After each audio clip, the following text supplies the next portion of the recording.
외국인 근로자 숙소 규제에 농민들은 앞길이 막막하기만 합니다. 농지법상 농지에 주거시설을 설치할 수 없는 상황에서 가설 건축물까지 금지하면서 농민들의 부담이 커졌기 때문인데요.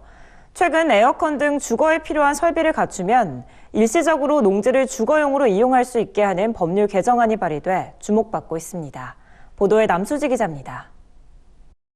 지난해 비닐하우스 내 가설 건축물에서 발생한 외국인 노동자 사망 사건. 원칙적으로는 이 외국인 근로자가 사용했던 비닐하우스 내 가설 건축물은 주거시설로 이용할 수 없습니다.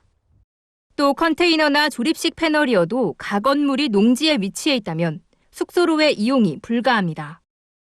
정부는 이 사건 이후 외국인 근로자 주거시설 기준을 강화하는 개선안을 마련했습니다.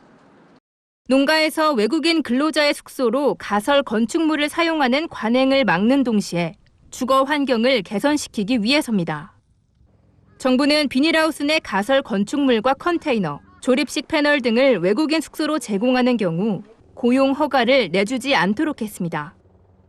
농지가 아닌 곳에 빌라나 원룸 등 합법적인 숙소를 마련해 제공하라는 건데 현장은 여전히 혼란스럽습니다.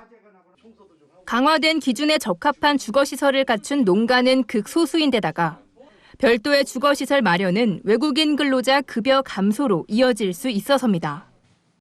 이에 국민의힘 하영재 의원이 농지법 일부 개정 법률안을 발의했습니다. 개정안에는 외국인 근로자 주거 환경 개선 시 농지의 타용도 일시 사용 허가를 내주도록 하는 내용을 담고 있습니다. 농림축산식품부가 정하는 시설이 냉난방장치, 급수장치 등 주거에 필요한 설비를 갖춘 경우 일시적으로 농지를 주거 용도로 이용할 수 있도록 허용해 주자는 겁니다.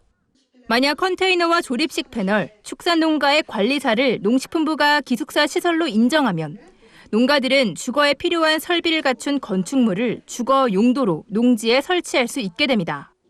정책을 바꾸다 보니 농촌 쪽에 큰 혼란이 생기고 있는 현실입니다. 냉난방장치, 급수장치 등 주거에 필요한 설비를 갖춘 시설을 설치하는 경우에는 농지의 타용도 일시 사용 허가를 받을 수 있도록 해가지고 코로나19 등 어려운 상황에서 농업을 이어가고 있는 농가들을 위해 개정안이 하루빨리 통과되어야 한다는 목소리가 나오고 있습니다. MBS 뉴스 남수지입니다.